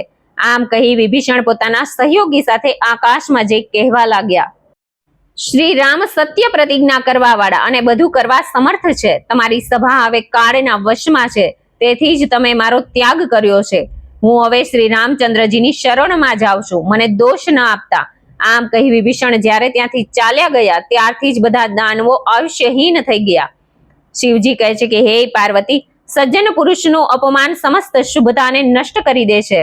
લંકેશે એ સમયે વિભીષણને કાઢી મૂક્યા, તે જ પડથી તે ભાગ્યહીન થઈ ગયો. આ બાજુ વિભીષણ મનમાં નાના પ્રકારની કામનાઓ કરતા શ્રી રામચંદ્રજીની પાસે પહોંચી ગયા. તેઓ મનમાં વિચારતા હતા કે હું ભગવાનના કોમળ અને લાલ રંગના ચરણ કમળોના દર્શન કરીશ. ભક્તોને સુખ આપવા વાળા છે અને જે ચરણોના સ્પર્શથી ઋષિ ગૌતમની પત્ની અહલ્યા તરી ગઈ, તે દંડક વનને પવિત્ર કરી ચૂક્યા છે. જે ચરણોનું ધ્યાન સીતાજી કરે છે અને માયા મૃગને પકડવા માટે તેઓ દોડી ગયા હતા. જે ચરણ કમળ સાક્ષાત શંકરજીના દિલમાં વિરાજે છે, હું એ ચરણોને હવે સાક્ષાત દીદાર થશે. જે ચરણોની ચાખડી ભરતજી પોતાના મસ્તક ઉપર અને દિલમાં ધારણ કરી છે, હું આજે એ જ ચરણોનું દીદાર અને સાક્ષાત્કાર આ નયનથી કરીશ અને પાવન થઈ જઈશ. આ રીતે મનમાં વિચાર કરતા કરતા તેઓ સાગરની પેલે પાર પહોંચી ગયા, જ્યાં રામજીની સેના હતી. વાનરોએ જ્યારે વિભીષણને આવતા જોયા, ત્યારે તેઓ સમજ્યા કે આ શત્રુ પક્ષનો કોઈ વિશેષ દૂત છે. તેમણે પહેરેગારીઓને રોક્યા. તેઓ તેમના પરિચય આપ્યો અને સર્વ વાત જણાવી. વાનરો તેમને કપિરાજ સુગ્રીવજી પાસે લઈ ગયા. સુગ્રીવે શ્રી રામ પાસે જઈને કહ્યું કે હે રઘુનાથજી, લંકેશનો ભાઈ આપને મળવા આવ્યો છે.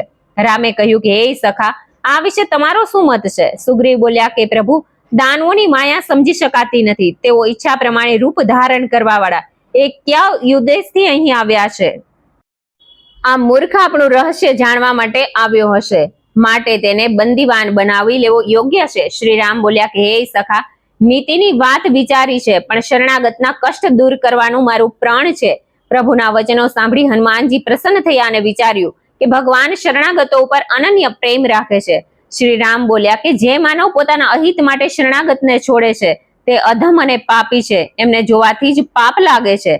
જેમણે કરોડો વિપ્રોની હત્યા કરી હોય, તે પોતાના અહમનો ત્યાગ કરી મારા શરણમાં આવે તો હું તેનો ત્યાગ નથી કરતો, કારણ કે મારી સન્મુખ આવતા જ તેના પાછલા જન્મોમાં ના પાપ નષ્ટ થઈ જાય છે. પાપીઓ મારું સ્મરણ ક્યારેય કરી શકતો નથી. અગર લંકેશનો ભાઈ દુષ્ટ સ્વભાવ વાળો હોય તો શું મારી સામે આવવાનું વિચારે ખરો? મારી સન્મુખ તો એ આવે જે મનનો નિશ્ચળ હોય. મને આવા જ સેવક પસંદ છે. લંકેશ્વરે તેને આપણો ભેદ લેવા માટે મોકલ્યા હોય તો પણ હે તાત, મને કોઈ જ પ્રકારના ભય જેવું લાગતું નથી. હે સખા સુગ્રીવ, સંસારમાં જેટલા પણ દાનવ છે તે બધાને લક્ષ્મણ ઈચ્છે તો પડવારમાં મારી શકે છે, પણ તે ડરીને મારા શરણમાં આવ્યો હશે તો તેને પ્રાણની જેમ સાચવીશ. દયાનિધિ ભગવાને હસીને કહ્યું કે બંને પરિસ્થિતિમાં તેમને મારી સામે લઈ આવો. ત્યારે હનુમાનજી સાથે સુગ્રીવજી કૃપાળુ શ્રી રામજીનો જય જયકાર કરતા વિભીષણને લેવા રવાના થયા.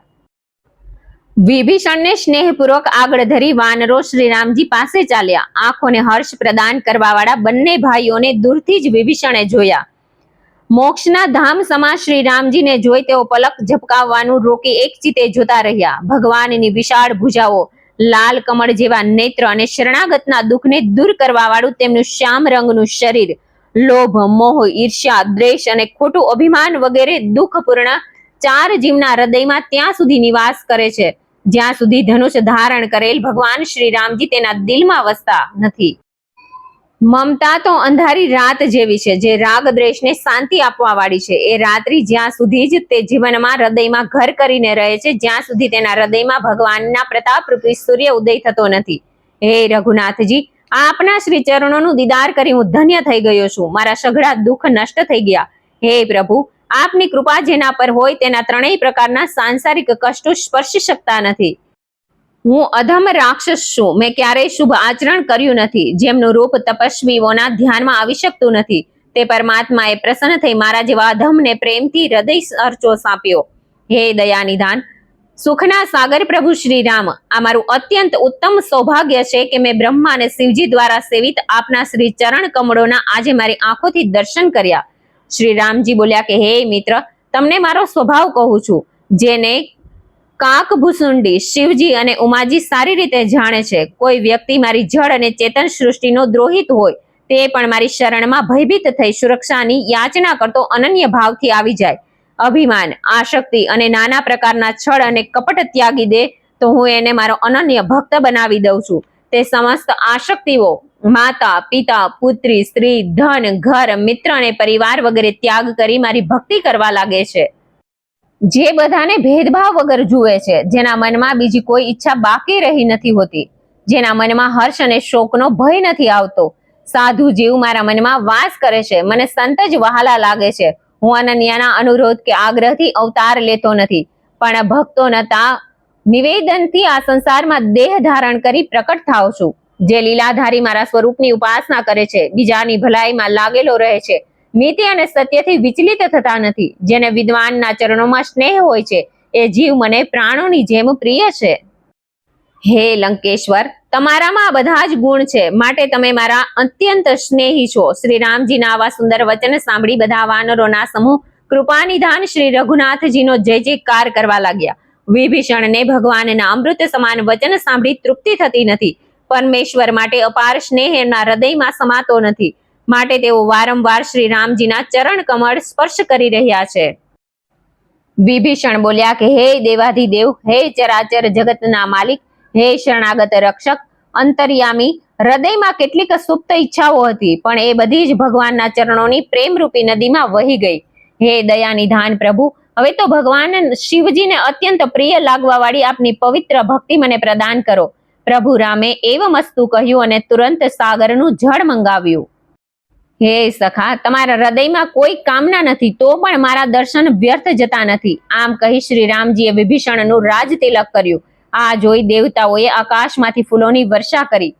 પ્રભુ રામજીએ વિભીષણના વચનરૂપી વાયુને બાલી રહેલ લંકેશની ક્રોધરૂપી અગ્નિથી વિભીષણને બચાવી લીધા અને તેને લંકાનું અખંડ સામ્રાજ્ય આપી દીધું.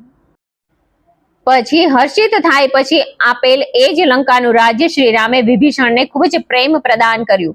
આવા પરમ કૃપાળુ પ્રભુને ત્યાગી જે માનવ અનન્યને ભજે તે શિંગડા પૂંછડા વગરના પશુ જ છે. પોતાના સેવક માની પ્રભુએ વિભીષણને અપનાવ્યો. પ્રભુનો આવો સ્વભાવ વાનર કુળને ઘણો જ ગમ્યો. સર્વજ્ઞ, સર્વવ્યાપી, અનેક રૂપોમાં પ્રગટ, બધાથી અલગ, બધામાં વ્યાપ્ત થઈ, અનાસક્ત અને સેવકો ઉપર કૃપા કરી મનુષ્ય રૂપ ધારણ કરી દાનવોનો નાશ કરવા વાળા શ્રી રામ નીતિયુક્ત વચન બોલ્યા. હે વાનરપતિ સુગ્રીવ અને લંકાધીશ વિભીષણ, બતાવો આ દરિયો કેવી રીતે પાર કરવો. અનેક મગરો, સાપ, માછલીઓથી ભરેલ ખૂબ ઊંડો છે. આવો દરિયો પાર કરવો બધી રીતે મુશ્કેલ છે. વિભીષણ બોલ્યા કે હે રઘુનંદન, આપનું એક જ બાણ કરોડો સાગરને સૂકવી શકે છે. તો પણ નીતિ પ્રમાણે ઉચિત છે કે પહેલા આપના દ્વારા સમુદ્રને ઉતરવા દેવા માટે વિનંતી કરવામાં આવે. હે દીનાનાથ, સાગર તો આપના કુળના પૂર્વજોથી નિર્મિત છે. એ વિચાર કરીને કોઈક એવો માર્ગ બતાવશો કે જેનાથી વાનર અને રીછોની સમસ્ત સેના સરળતાથી સાગર પાર પેલે ઉતરી જશે. શ્રી રામ બોલ્યા કે હે સખા, તમોએ સારો ઉપાય સૂચવ્યો. ભાગ્ય અનુકૂળ હોય તો આ ઉપાય યોગ્ય છે. વિભીષણની વાત લક્ષ્મણજીને સારી ન લાગી. શ્રી રામને સમર્થન કરતા સાંભળી તેમને દુઃખ થયું. લક્ષ્મણજી બોલ્યા કે પ્રભુ, ભાગ્યનો શું ભરોસો, રાહ પણ ન આપે. આપ ક્રોધ ધારણ કરી સાગરને સૂકવી નાખો. દેવ તો કાયરોના મનને સંતોષ આપવાનો આધાર છે. દેવ દેવ અર્થ લોકો જ પોકારે છે. આ સાંભળી રઘુવીરે કહ્યું કે ભાઈ, આવું જ કરીશું, મનમાં ધીરજ રાખો. આ રીતે લક્ષ્મણને સમજાવી શ્રી રામ સાગર કિનારે ગયા. પહેલા તેઓ મસ્તક નમાવી નમસ્કાર કર્યા અને કિનારા ઉપર કુશનું આસન પાથરી બેસી ગયા. એ સમયે વિભીષણ પ્રભુ પાસે આવ્યા. તેમની પાછળ રાવણે દૂતો મોકલ્યા. લંકેશના દૂતોએ માયાથી વાનર શરીર ધારણ કરી વાનર સેનામાં સામેલ થઈ ભગવાનની લીલાઓ જોઈ તેઓ પ્રભુ શ્રી રામના ગુણો અને તેમની શરણાગત પર પ્રેમ જોઈ વખાણ કરવા લાગ્યા. ભગવાનના ગુણોનું કીર્તનથી તેમના હૃદય શુદ્ધ થઈ ગયા. વાનર રૂપ ત્યાગી અસલ સ્વરૂપમાં આવી ગયા અને ખૂબ સ્નેહથી પ્રભુ શ્રી રામના વખાણ કરવા લાગ્યા. વાનરોને ખબર પડી કે આ શત્રુ છે, તો વાનરોએ તેઓને બાંધીને સુગ્રીવ સમક્ષ લઈ ગયા. સુગ્રીવે કહ્યું કે આ દાનવોના અંગ ભંગ કરી લંકા મોકલી દો. સુગ્રીવની આજ્ઞા મળતા જ દૂતોને બાંધી સેનાની ચારે બાજુ ફેરવ્યા. વાનરો માર મારવા લાગ્યા ત્યારે દીનતાથી પ્રાણોની ભીખ માંગવા લાગ્યા, તો પણ વાનરોએ તેમને મારવાનું ચાલુ જ રાખ્યું. કોઈ ઉપાય ન સૂઝતા તે બોલ્યા, હવે કોઈ અમારા ઉપર અત્યાચાર કરશે તો એને રાજા શ્રી રામની સોગંદ છે. જ્યારે લક્ષ્મણે આ સાંભળ્યું ત્યારે તેમને દયા આવી. તેમણે દૂતોને બંધન મુક્ત કર્યા અને કહ્યું, તમારા રાજા લંકેશના હાથમાં પત્ર આપીને કહેજો કે હે કુળભક્ષક, લક્ષ્મણનો આ સંદેશો વાંચો. પછી એ મૂર્ખને મારો આ ઉદારતાપૂર્ણ મૌલિક સંદેશો પણ કહેજો કે જાનકીજીને પાછા આપી શ્રી રઘુનાથજીને શરણે આવી જા, નહીં તો સમજી લેજે કે તારો મહાકાળ આવી ગયો છે. લક્ષ્મણજીના પગમાં માથું નમાવી શ્રી રામચંદ્રજીના ગુણોના વખાણ કરતા તેઓ લંકા તરફ રવાના થયા. લંકા પહોંચી પોતાના સ્વામી રાવણના ચરણોમાં મસ્તક નમાવી પ્રણામ કર્યા. રાવણે હસીને પૂછ્યું કે તેના સમાચાર કહો અને વિભીષણના હાલ પણ બતાવો કે જેનું મૃત્યુ ખૂબ જ નજીક આવી ગયું છે. એ અભિમાની રાજ્ય સુખ ભોગવવાનું છોડી લંકા છોડીને જતી રહ્યો છે. હવે એ અભાગ્યા વાનરો અને રીંછની સેના વિશે પણ કહો. તેઓ કોની પ્રેરણાથી અહીં સુધી આવી ગયા છે? જેના પ્રાણની સુરક્ષા કરવા વાળો બિચારો પોતે જ મૃત્યુના સાગર વચ્ચે આવી ગયો છે. પછી એ તપસ્વીઓ વિશે પણ કહે જેમના મનમાં મારો ભય ઉત્પન્ન થઈ ગયો છે. એની મુલાકાત થઈ કે કેમ, કે પછી મારો પ્રભાવ સાંભળીને પાછા ફરી ગયા? શત્રુ સેનાને વિશે તું કેમ નથી બતાવતો? તું ખૂબ ગભરાયેલો અને પરેશાન દેખાય છે. હે સ્વામી, આપે કૃપા કરી અમારી પાસેથી જાણવાની ઈચ્છા રાખી તો ક્રોધને ત્યાગી અમારી વાત સાંભળો.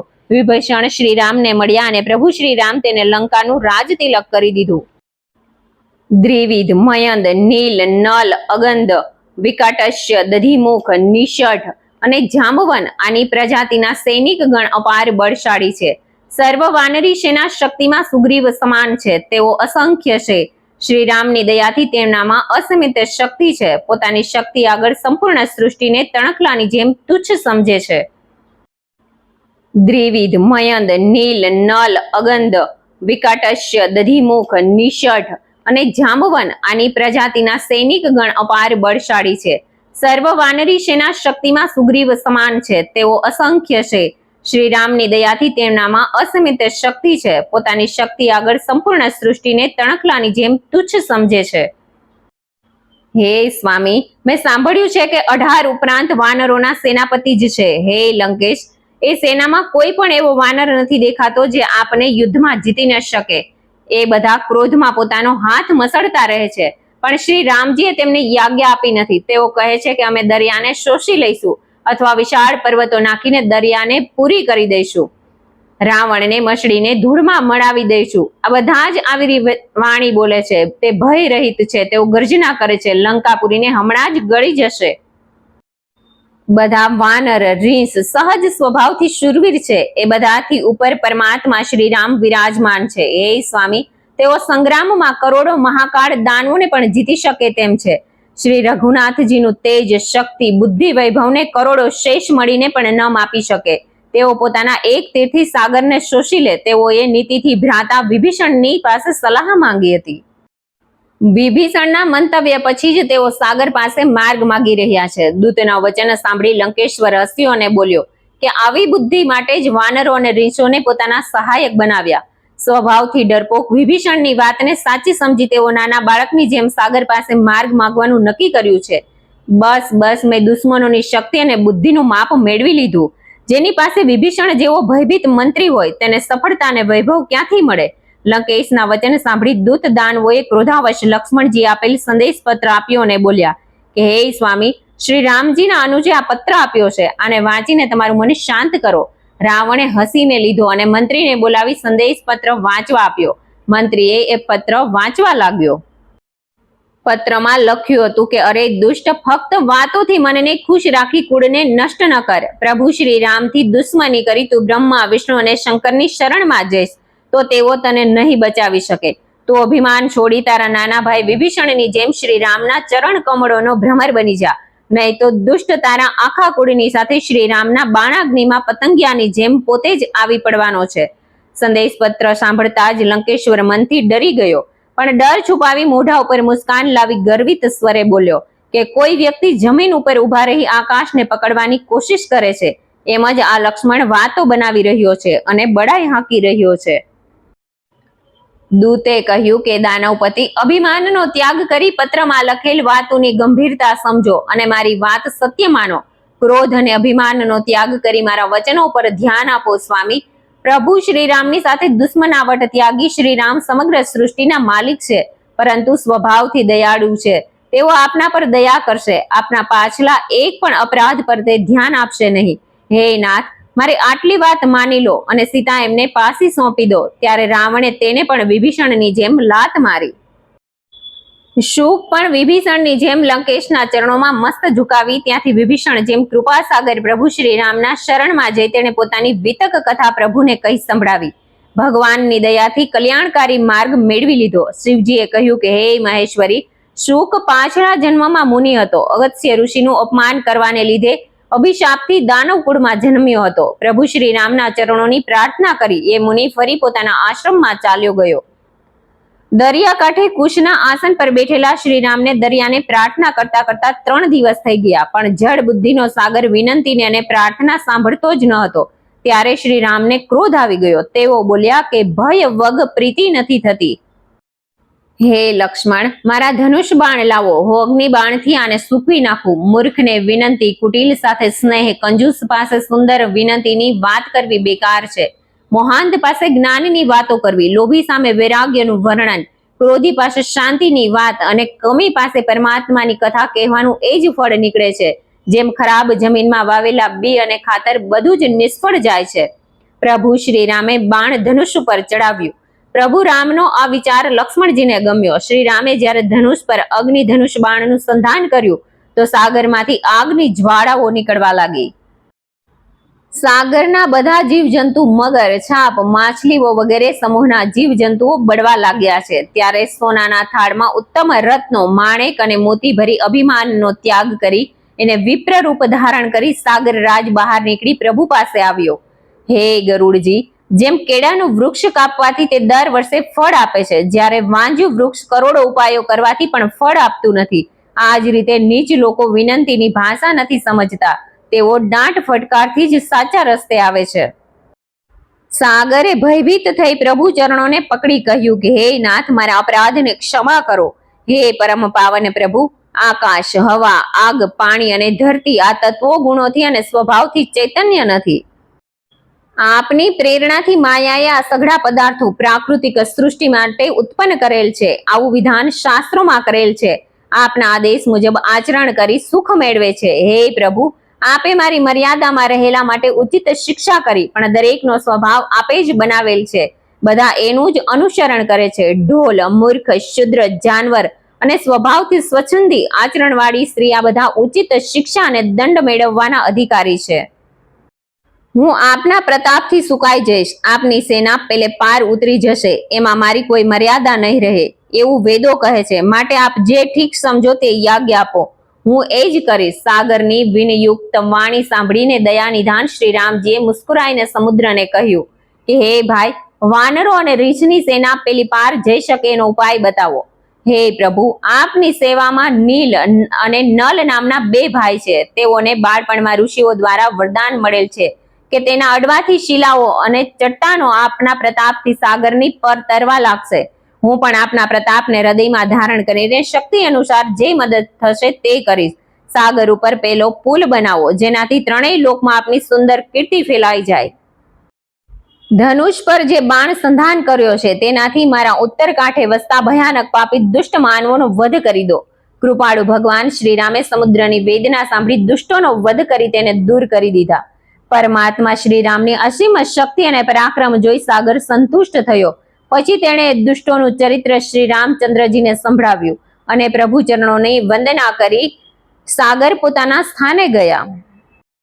સાગર તેના સ્થાને ચાલ્યો ગયો. શ્રી રામચંદ્રજીને એની સલાહ યોગ્ય લાગી. આ ચરિત્ર કળયુગમાં વધતા જતા પાપોને નષ્ટ કરવા વાળું છે. તુલસીદાસે પોતાની મતિ પ્રમાણે ગાયું છે.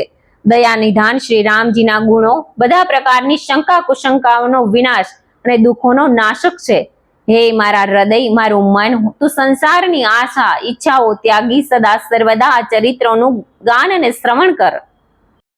પ્રભુ શ્રી રઘુનાથજીના ગુણગાન યુક્ત આખ્યાન સમસ્ત સુંદર મંગળ ભવિષ્ય પ્રદાન કરવા વાળું છે. જે કોઈ શ્રદ્ધાપૂર્વક આને સાંભળશે તો કોઈ કઠિન તપસ્યા વગર જ સાધનાથી જ આ ભવ સંસાર રૂપી સાગરને સરળતાથી પાર કરી જશે.